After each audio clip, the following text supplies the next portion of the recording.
Jésus a obligé les disciples à monter dans la barque et à le précéder sur l'autre rive, pendant qu'il renvoyait les foules. Les foules ne pouvaient pas partir vers l'autre rive. Elles n'étaient pas des Hébreux au sens spirituel du mot, qui se traduit les gens de l'autre rive. Cette œuvre était réservée aux disciples de Jésus. Partir pour l'autre rive, dépasser le visible et le corporel, ces réalités temporaires, et arriver les premiers vers l'invisible et l'éternel. Et pourtant les disciples n'ont pas pu précéder Jésus sur l'autre rive. Il voulait peut-être leur apprendre par l'expérience que sans lui, il n'était pas possible d'y arriver. Qu'est-ce que cette barque dans laquelle Jésus oblige les disciples à monter? Ne serait-ce pas la lutte contre les tentations, les circonstances difficiles? Ensuite, il a gravi la montagne à l'écart pour prier. Pour qui prie-t-il?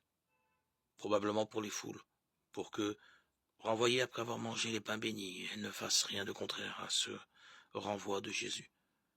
Pour les disciples aussi, pour qu'il ne leur arrive rien de mal sur la mer à cause des vagues et du vent contraire.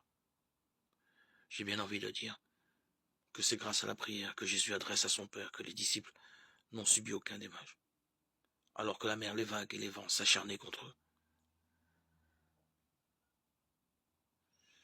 Quand je suis troublé, que les épreuves m'accablent, je dois me retirer pour prier et écouter le Seigneur me dire confiance, c'est moi, n'aie pas peur. Je choisis de lui donner le temps de m'apaiser, me guérir, jusqu'à ce que je puisse me lever et marcher avec lui sur les eaux en furie.